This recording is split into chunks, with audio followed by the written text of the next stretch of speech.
todos os dias, cada segundo da sua vida você está em guerra.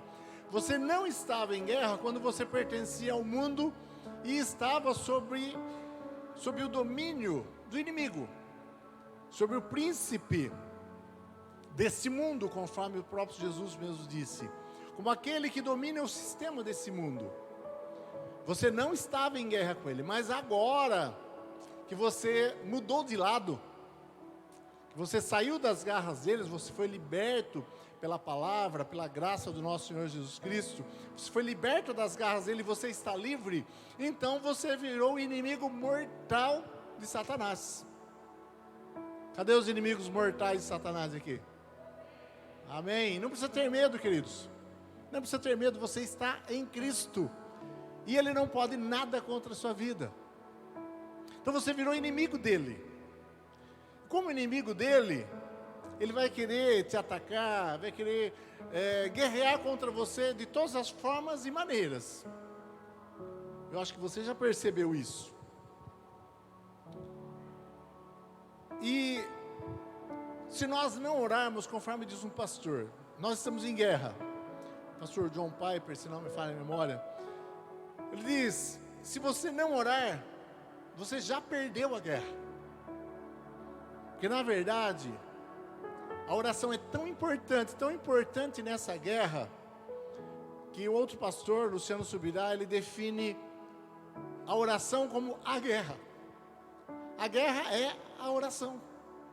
Então, se Satanás conseguiu fazer com que você ficasse na cama dormindo um pouquinho mais, te distraísse com um filme, com a série ou qualquer outra coisa, ou com os problemas da vida, como nós falamos a semana passada, e impediu você de ir orar, ele já ganhou.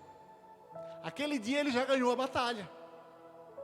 Então o fato de nós não orarmos, por conta de tantas coisas que o inimigo coloca no nosso caminho, já é perdida aquela batalha. E quando nós oramos com fé, e colocamos a nossa vida e todas as coisas diante de Deus, então a batalha já está ganha, porque você orou com fé, como nós falamos na semana passada. A oração da fé, a oração com fé, ela é muito poderosa, queridos. Então você precisa orar, e você precisa desenvolver, nós todos precisamos desenvolver dia a dia a nossa fé para que ela cresça. Porque quanto maior a nossa fé, mais poderosa será a nossa oração. Porque aquele que ora duvidando, como nos diz Tiago, aquele que ora duvidando, não pense que vai receber do Senhor alguma coisa. Aquele que ora, mas ao invés de ficar olhando para Jesus, que é o Senhor dos Senhores, fica olhando para as grandes ondas do mar, para os problemas que vão surgindo, que muitas vezes Satanás coloca na nossa vida, não vai receber. É como ondas que são levadas pelo vento, conforme ele diz, uma hora para cá, uma hora para lá, e não tem definição, não tem rumo. Uma pessoa que não ora, já perdeu. Satanás domina a sua vida. Se você não orar, Satanás domina a sua vida. E assim, não fique pensando que ele vai chegar, de repente, você parou de orar, ele vai colocar um monte de problema na sua vida e vai te... Não é assim. Ele é muito astuto, muito esperto. Você não ora um dia e nada acontece, às vezes até coisas boas acontecem, ele tira empecilhos do meio do caminho, te dá até uma ajudinha, e no outro dia também não, e daqui a pouco você pensa, para que orar? Está tudo bem. Até um momento que ele vai te dar uma rasteira, te derrubar, para você não se levantar mais. Então nós vivemos essa guerra, e contra um inimigo muito astuto, muito inteligente, muito esperto. Então a importância da oração na nossa vida de cristão, é assim, é essencial. Não tem uma vida cristã verdadeira, você não se torna um discípulo de verdade se você não ora. Então, como Jesus fazia, nós devemos separar um tempo do nosso dia, todos os dias, para nós falarmos com Deus, para nós orarmos ao Senhor, para nós buscarmos a face do nosso Deus. Isso é essencial na vida cristã. Todos entenderam isso? Todos concordam? Diga amém. Como está a nossa vida de oração? Como nós estamos nessa área? Quanto mais nós oramos, igreja, mais poder nós adquirimos de Deus para vencer as estratégias do inimigo, mais sabedoria, mais direção, mais o Senhor vai atuar a nosso favor. Então precisa orar, orar, orar. Uma igreja que ora nunca será derrotada.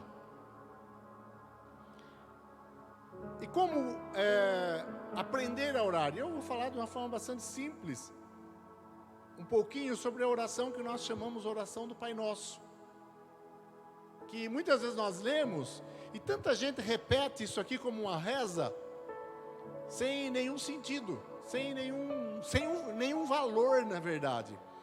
A nossa oração, ela tem que ser uma oração eficiente, e uma oração eficaz, que realmente cumpre o seu propósito, na maior amplitude possível e na maior precisão possível, eficiente e eficaz, naquilo que para que a oração existe. Então, Jesus nos dá aqui alguns princípios, nessa passagem, alguns princípios, algumas dicas de o que orar e como orar para que a nossa oração seja eficiente e seja eficaz. Amém? Muitos crentes estão orando, mas estão orando errado. Estão orando de qualquer forma, sem saber o que está falando, sem sentido, e não percebe nem que a sua oração ela está muito fora do propósito de Deus para a oração.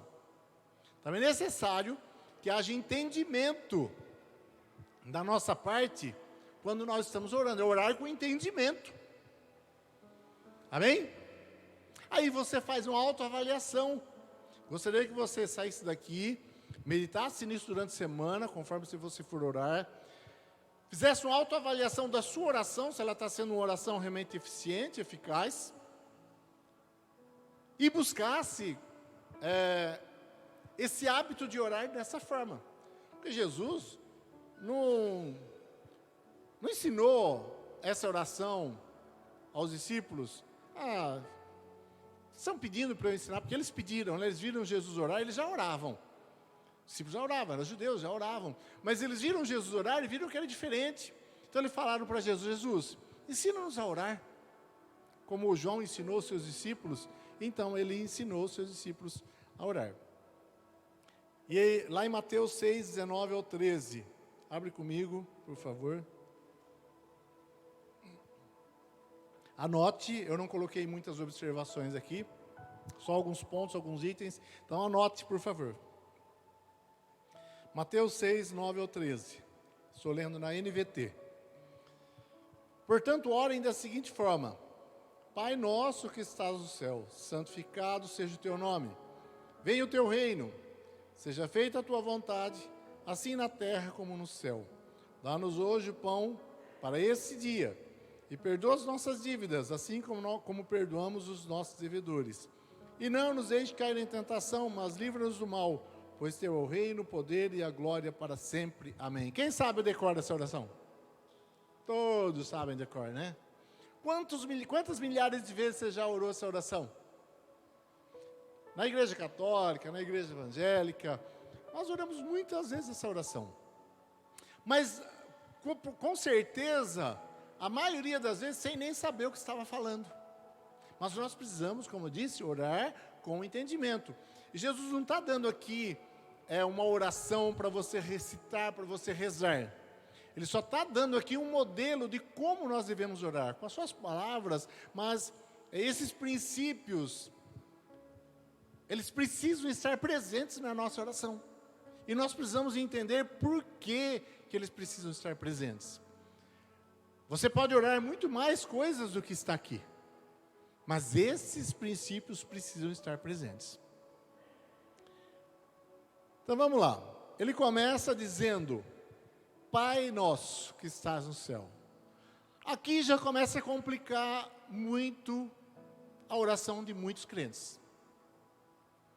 Aqui Jesus começa a apresentar Deus, o Todo-Poderoso, Criador dos céus e da terra, como Pai. E uma grande parte da humanidade, dos cristãos, dos brasileiros, dos cristãos, não tem uma ideia, não tem um padrão bom de pai. Então ele não percebe o que significa a grandiosidade daquilo que Jesus está falando.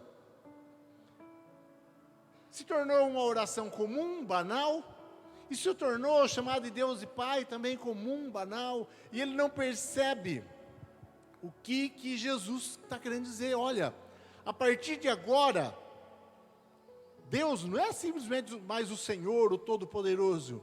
Acima de tudo, Ele é o seu Pai. E você é filho do Deus Todo-Poderoso. Então começa a complicar muito a eficiência, a eficácia da oração de muitos cristãos, porque eles nem sequer entendem o que é um pai. Não tem uma imagem boa de pai, foi criado talvez sem pai, ou um pai ausente, ou um pai truculento, ou um pai desrespeitador, numa família totalmente desestruturada. Então ele não tem uma ideia de pai, não tem um padrão bom de pai, um padrão, muitos não têm padrão, e muitos têm um padrão negativo de pai. Já começa a complicar, porque ele não vê Deus como um pai. E a oração, a nossa oração, é de filho para pai. Se a nossa oração é de filho para pai, já complicou a oração daqueles que não têm Deus como seu pai. Não é como o Senhor, não é como o Todo-Poderoso, é como Pai. Ele também é o Senhor, Ele também é o Todo-Poderoso, mas o nosso relacionamento com Deus é de pai e filho, de filho e pai. Então a sua oração é nesses termos. Então o que nós precisamos buscar entender para começar? Quem é Deus? Que é o seu pai. Esquece o seu pai do mundo, que não foi um pai presente, que não foi um pai que cumpriu realmente com as suas obrigações como pai, que às vezes até causou tanta coisa negativa na sua vida. Você tem que esquecer. E olhar para o padrão de pai que Deus coloca. O que é o pai, queridos? O que é o pai? Pai é aquele de quem nós viemos, progenitor. E Deus está falando aqui então, olha, eu sou seu pai. Eu sou o seu progenitor. Você veio de mim. Então quer dizer que eu e você, nós temos dentro de nós o DNA de Deus. Você percebe a grandiosidade disso? A partir do momento que você fez uma aliança com Deus, você tem dentro de você, agora, a partir dessa aliança com Deus, o DNA de Deus em você. Você se tornou filho de Deus.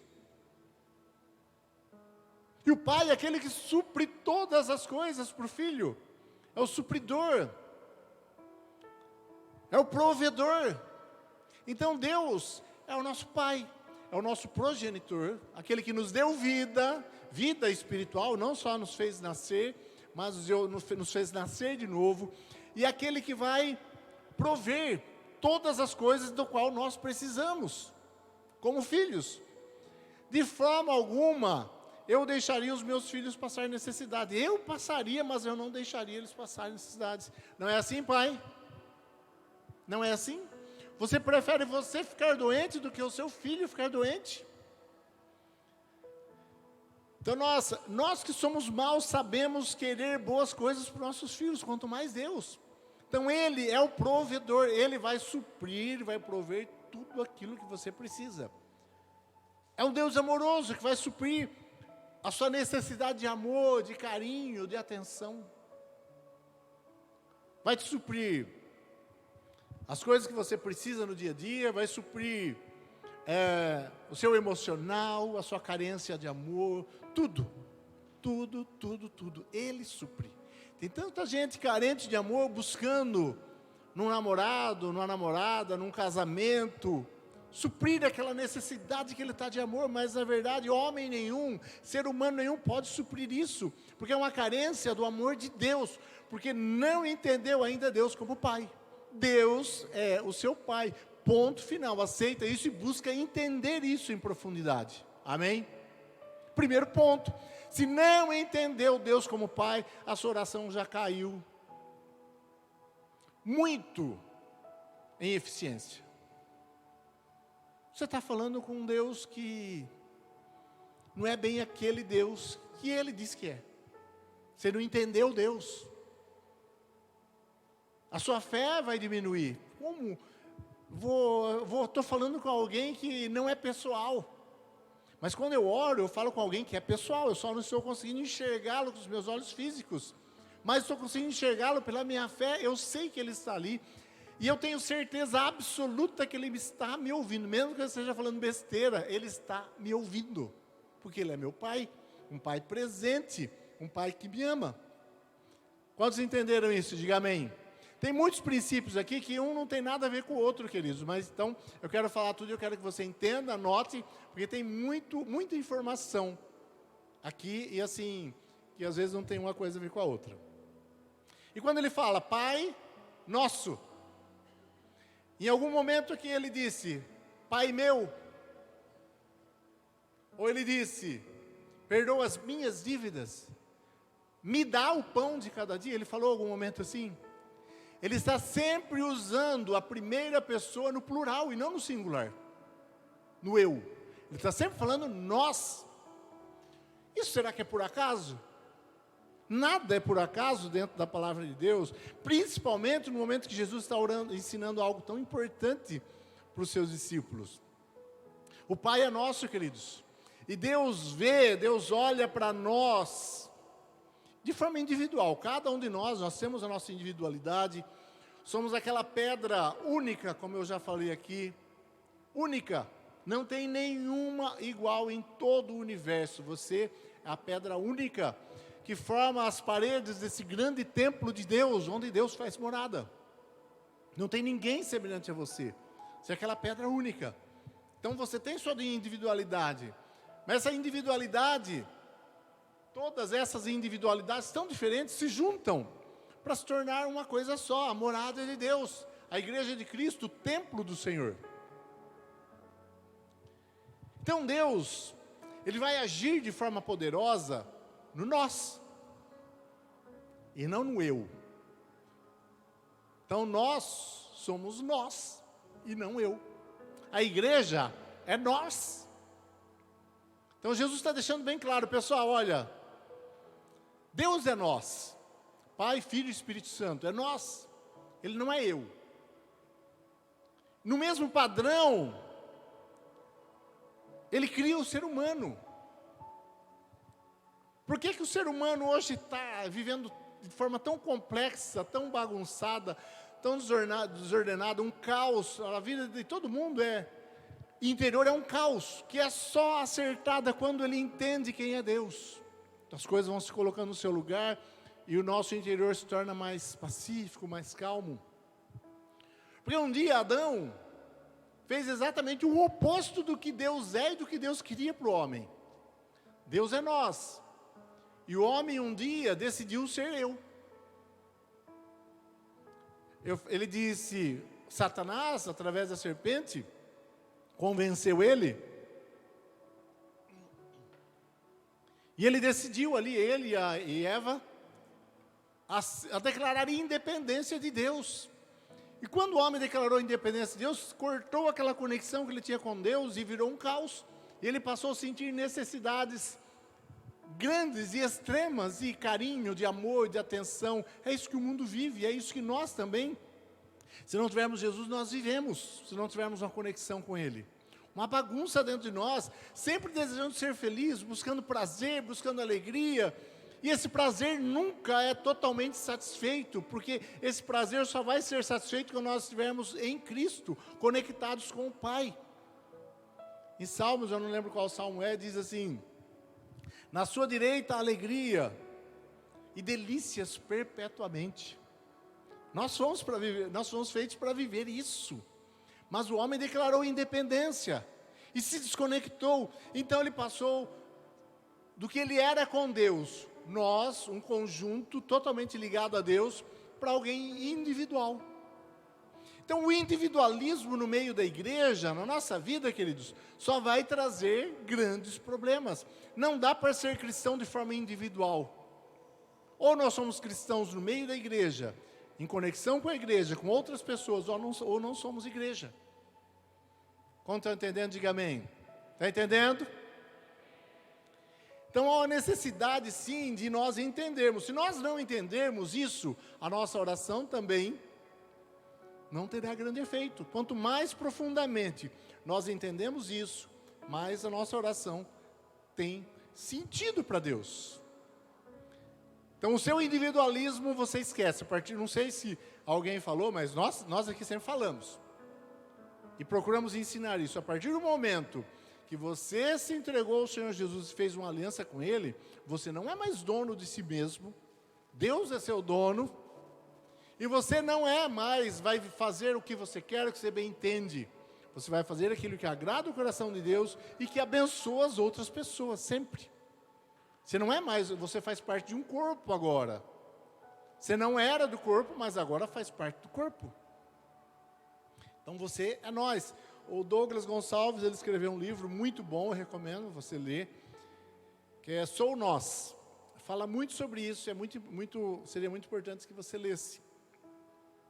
Depois ele diz que estás no céu. Ele está identificando o Pai eterno que está no céu. Não é um Pai qualquer, um Deus qualquer dessa terra, mas é um Senhor todo-poderoso que criou os céus e a terra. Depois ele diz, santificado seja o teu nome. É possível que o nome de Deus seja mais santo do que é? O que você acha? É possível?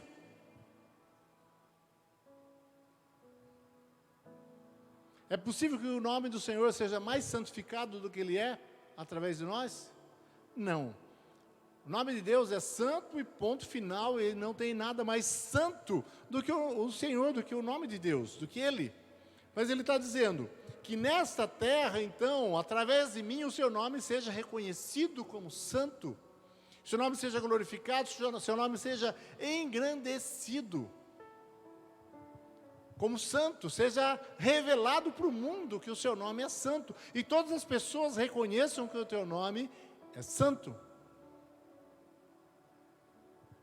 através de nós. Amém? Vocês são muito quietinhos, amém? Estão entendendo? É bastante informação, mas é muito bom que você preste atenção. Aí ele diz, venha o teu reino.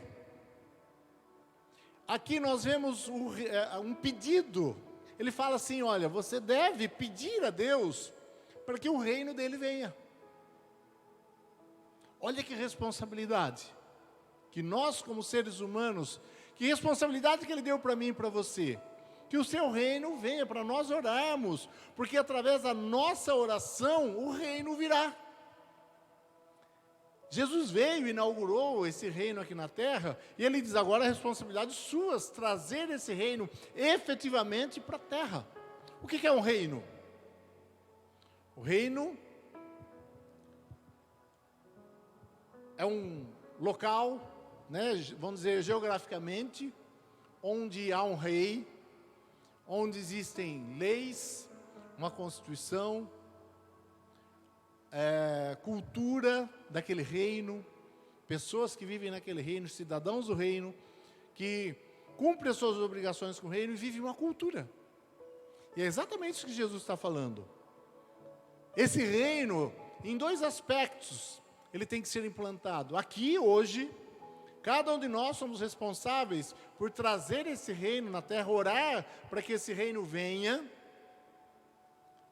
hoje, agora, e que o Senhor nos use para implantar esse reino na face da terra, no coração das pessoas, e através da nossa ação como filhos do reino, como cidadãos do reino, as coisas mudem ao nosso redor, onde nós estivermos.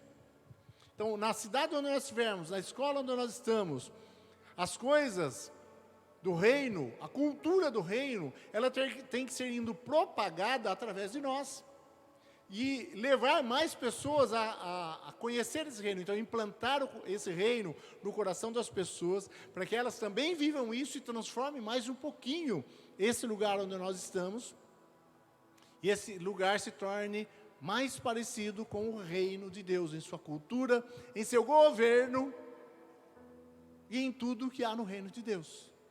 Você está entendendo? Então, você é responsável por fazer isso. Agora, outra coisa, que venha o teu reino, seu reino eterno. Porque hoje o reino está aqui. O reino já está inaugurado. Jesus já inaugurou o seu reino. Ele começou a pregar: arrependam-se. Arrependam-se porque é chegado o reino dos céus. Então Jesus veio inaugurar esse reino na terra. E esse reino já está aqui e nós estamos vivendo esse reino como cidadãos desse reino. Mais intensamente ou menos intensamente, de acordo com cada um busca, mas nós já estamos vivendo esse reino. Agora existe o reino que está por vir, que é o reino eterno de Deus. Que venha o teu reino. Aqui então dá para perceber um anseio pela vinda do reino. Aí aqui mora um outro problema, na oração de muitos crentes. Quanto que nós temos desejado a vinda desse reino? Quanto que nós temos desejado a consumação de todas as coisas? Jesus vem e coloca, e implanta o seu reino definitivamente na face da terra, reinando juntamente com a igreja sobre este mundo durante 1000 anos e depois eternamente. Quanto nós temos desejado esse reino e quanto nós temos nos preparado para esse dia, queridos. Aí nós temos que fazer uma autoavaliação, porque assim, que cristão nós somos? Que amor é esse que nós temos por Deus? Se nós não desejamos e ansiamos, como nós cantamos aqui há pouco, nós não ansiamos por Deus e ansiamos pela volta dEle, pelo estabelecimento do seu reino eterno, constantemente, todo dia e toda hora. Vamos nos autoavaliar. Queridos, quantas mulheres casadas nós temos aqui? Muitas. Então você já passou, né, por aquele momento maravilhoso. A Flávia também. Quando ela encontrou o príncipe encantado dela. Eu. E aí marca o dia do casamento e começa a correr para os preparativos. E fica ansioso esperando aquele dia, né? Ai, que gostoso, ai, que maravilha, vamos preparar tudo. E vai atrás do vestido, e assim, quer pôr o vestido mais bonito que puder, e fica ansioso por aquele dia. Já passaram por isso? Já, né? E é tão bom, e fica ansioso, porque é alguém que eu amo, eu quero casar com ele.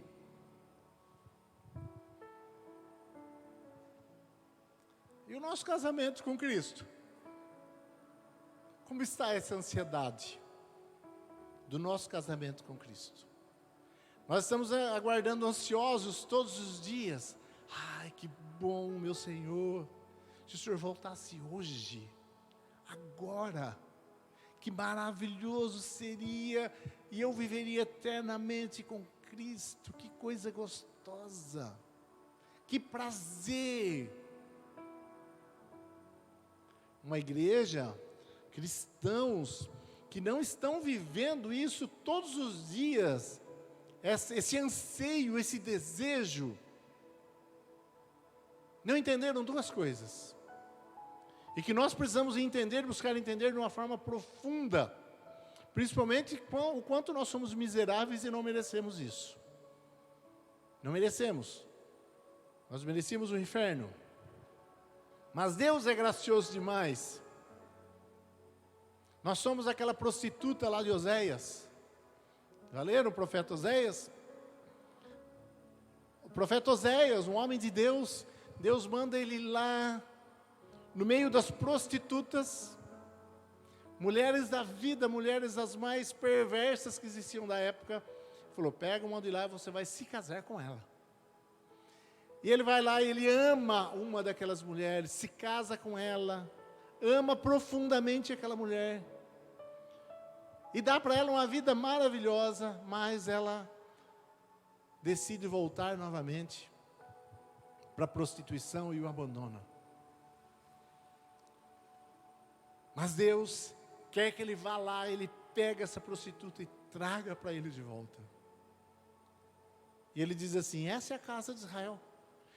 Muitas vezes esses somos nós, queridos. Um povo incrédulo, que não está dando valor àquilo que Deus nos deu, nos prostituindo com tantas besteiras, o nosso tempo, jogando fora o nosso tempo, besteira, com tolices, que nós colocamos antes de Deus na nossa vida, criando idolatrias dentro de nós.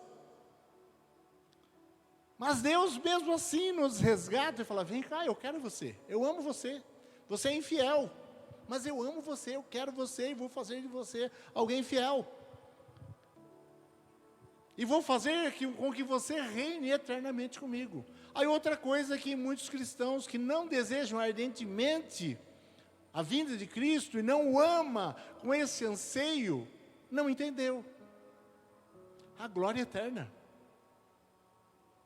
Eu sugiro que você busque no Espírito Santo, você que já entendeu, você que não entendeu, busque entender de uma forma mais profunda a glória eterna. Porque, queridos, aquilo que o apóstolo Paulo fala, se é só para essa vida que nós esperamos em Cristo, nós somos os mais miseráveis de todos os homens. Mas não é só para essa vida e para a eternidade. Então nós temos que olhar para a eternidade e começar a buscar entender o que nos aguarda. Porque assim, quando nós entendermos no nosso espírito, na nossa alma, no nosso espírito, o que nos aguarda, nós passamos a ansiar diariamente, Jesus volta. Não porque nós estamos vivendo grandes problemas aqui, nossa vida aqui é maravilhosa, é uma bênção, é gostosa, e vamos curtir a vida aqui, na presença de Deus, tudo que o Senhor nos deu, a família e tantas coisas que o Senhor nos deu, maravilhosas aqui, curtir assim intensamente, porque o tempo passa rápido, e Deus quer que nós sejamos felizes aqui, nesse tempo sim, não sem tribulações, mas felizes, mas olhando para a eternidade, que vai ser infinitamente melhor do que isso. Então venha o teu reino eterno. Eu desejo ansiosamente a volta do Senhor Jesus todos os dias. Várias vezes por dia eu penso, Senhor, que bom será, eu espero ansioso. Vem, Senhor Jesus. Maranata, vem, Senhor Jesus. Você tem todos os dias, não por causa dos problemas, mas por causa do anseio de ver Jesus e habitar com Ele eternamente, você tem orado dessa forma? Porque é isso que Ele está dizendo aqui, venha o teu reino. Se não há em nosso coração esse anseio, a nossa oração, já perdeu ainda muito mais o poder. Que cristão nós somos que não entendemos isso ainda? Se não entendemos isso ainda, que poder tem a nossa oração? Você está entendendo? Quando você está entendendo, diga amém. Aí outra coisa muito maravilhosa, que ele põe depois, seja feita a tua vontade. Não é a minha, não é a sua, a vontade dele. Nós vamos orar, nós vamos clamar a Deus por aquilo que nós queremos, que nós precisamos, mas que seja feita a vontade dele aqui nessa terra, vindo o governo dele aqui, e nas nossas vidas hoje, porque a vontade dele que interessa, nunca foi sobre você, nunca foi sobre nós, sempre foi sobre ele, e a glória dele sendo refletida, e nós, graciosamente, pela grande misericórdia de Deus, fomos escolhidos para refletir essa maravilhosa glória, mas é sobre ele, não sobre nós. Toda essa história, queridos, do universo e da humanidade, é sobre Ele, não é sobre mim e você. Ele é o protagonista, e nós somos aqueles que vamos refletir essa glória de Deus para toda a eternidade. Você entende? Então a vontade dele seja feita, ponto final, é vontade dele, ponto final. E Jesus mesmo, queridos, na hora da cruz, momentos antes ele disse, Senhor, eu não quero ir para a cruz, mas se não há outro jeito, que seja feita a sua vontade, não a minha. Então, a sua oração tem que ser aquela oração desapegada. Senhor, eu quero isso. Senhor, faça isso, mas contudo, olha, é a sua vontade que eu quero, porque a sua vontade, eu sei que você é um pai amoroso e a sua vontade é melhor para mim do que a minha vontade, porque eu não entendo nada, estou vendo uma pequena parte aqui, tão minúscula, microscópica, que o Senhor está vendo a história da humanidade toda, e Ele sabe o que está acontecendo, e Ele tem o controle de todas as coisas. Então a tua vontade, não a minha. Essa é uma oração eficiente. Alguém que ora dessa forma, com o coração, você acha que Deus vai deixar de ouvir? Senhor, é a sua vontade. É isso que eu oro todos os dias, Senhor, que a tua vontade seja feita na minha vida, na vida da minha família, dos meus filhos, da igreja. A sua vontade, somente a sua vontade. Somente me usa pela sua misericórdia e graça para que a sua vontade seja realizada. E para que a tua glória resplandeça através da minha vida. Essa é a razão da minha existência, a razão de eu estar aqui, a razão de eu estar falando com você, a razão de eu estar à frente dessa igreja, o resto dos meus dias. E eu quero que cada vez mais intensamente a glória de Deus seja refletida, que Ele seja glorificado, que eu seja alguém mais semelhante a Jesus e a glória dele seja refletida. Amém? Aqui na terra como ela é no céu. Então, toda a vontade dele aqui como é no céu. Dá-nos o pão nosso de cada dia. Ah, isso é gostoso. Mas nós precisamos confiar. Ele está falando, você peça ao Senhor todas as suas necessidades. O que você está precisando? Qual a sua necessidade hoje? Seja qual for. Você pede, e como ele está dizendo, dá-nos hoje o pão para este dia. Então essa oração ela deve ser feita diariamente. Todos os dias, Senhor, me dá o sustento hoje.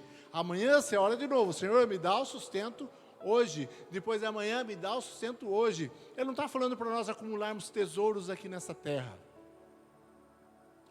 Senhor, me dá muito dinheiro, eu quero crescer muito, quero ter uma empresa, ganhar muito dinheiro, porque aí então eu vou ficar tranquilo e não vou precisar mais me preocupar com o meu sustento.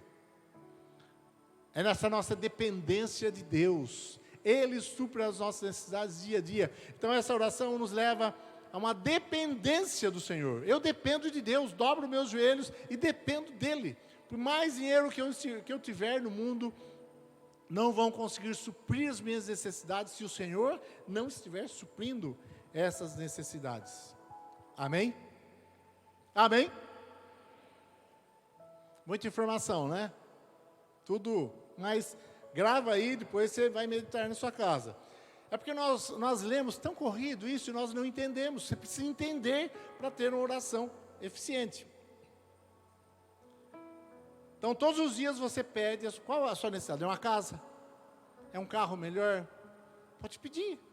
Ele vai dar mais do que você precisa. Porque Deus é um Deus de abundância. Ele não dá aquela coisa rasa. Ele dá abundante. Seja fiel ao Senhor. Busque a Deus. E se esse bem que você está querendo, que você está precisando, não for tomar conta do seu coração e te fazer ficar orgulhoso, ou para, como a palavra de Deus, para a sua luxúria, para seu luxo, Ele vai te dar, Ele vai te abençoar. Perdoa as nossas dívidas, assim como nós perdoamos os nossos devedores. Perdoa-nos, Senhor, todos os dias, me perdoa, porque eu peco, eu erro, mesmo sem saber eu estou pecando, eu estou errando, tendo consciência do meu erro ou não, estou errando. Então, Senhor, me perdoa, todos os dias, pecou, sabe que pecou, e imediatamente, Senhor, me perdoa, para que Satanás não tenha poder e ação sobre a sua vida. Me perdoa. E você se mantém em Cristo e Satanás não tem poder sobre você. Precisamos desse perdão constantemente, toda hora, todo momento. Me perdoa, isso tem que estar constantemente na sua boca em relação ao Senhor. Assim como nós perdoamos os nossos devedores. Ele deixa bem claro, e depois desse versículo você pode ler lá que está escrito: se você não conseguir perdoar o seu irmão, o seu pai, sua mãe, aqueles que fizeram mal para você, aqueles que estão fazendo mal para você, se você não conseguir perdoá-los, você também não é perdoado. Existe alguém que você precisa perdoar? Busque então perdoar, vá atrás do perdão, busque lá o pessoal de Procure libertação, que vai te ensinar melhor sobre o perdão, para você se desamarrar, se libertar, se livrar e ter o seu pecado também perdoado.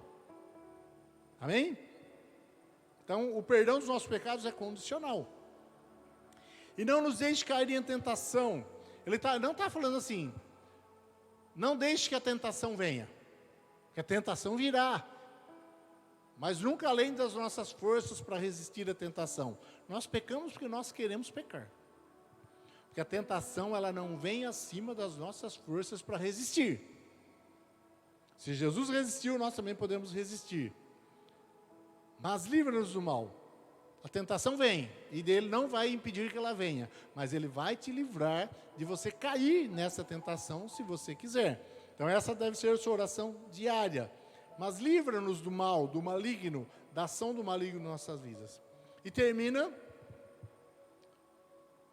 com a palavra de adoração, de agradecimento, pois teu é o reino. Senhor, olha, eu peço tudo isso.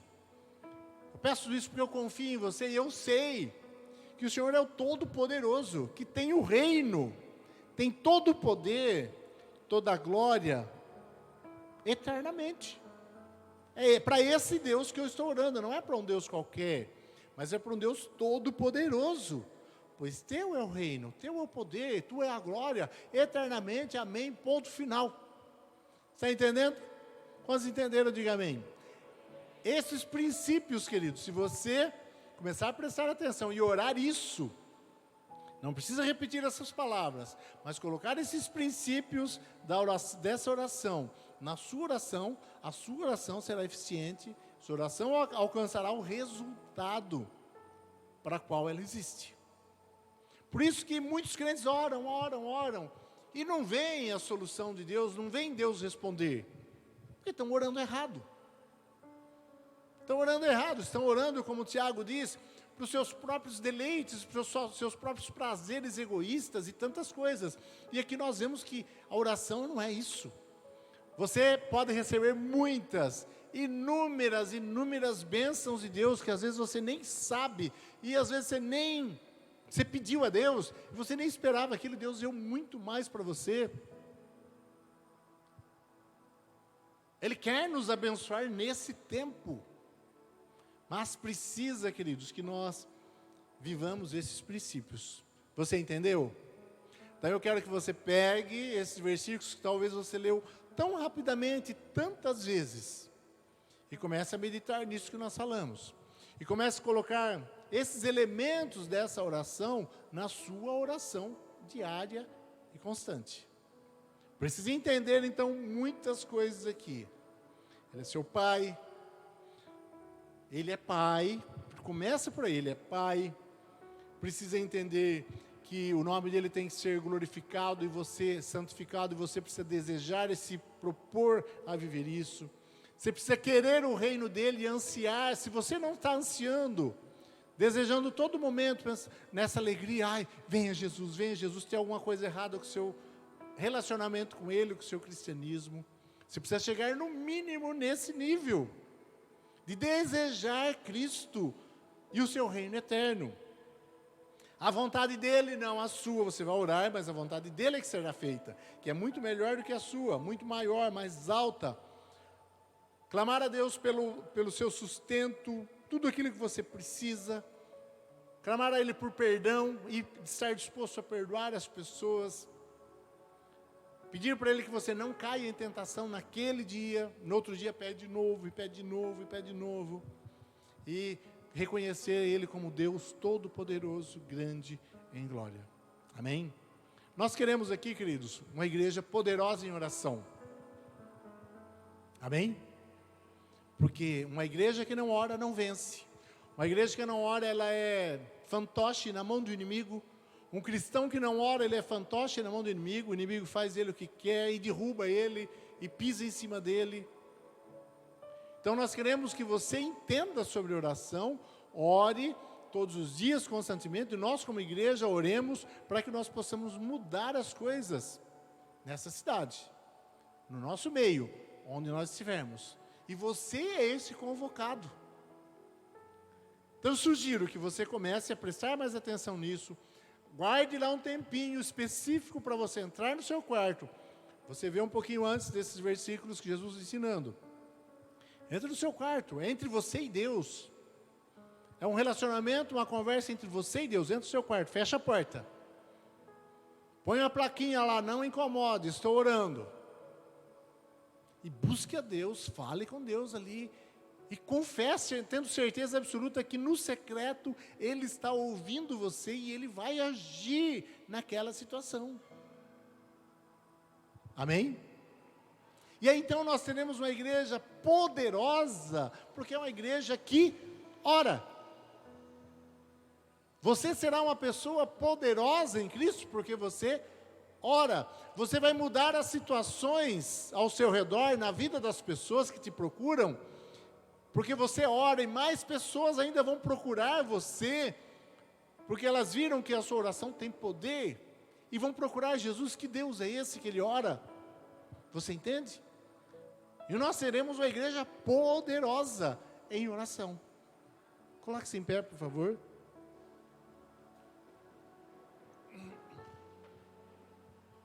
Quero que você tome esse ensino simples, mas assim, essencial.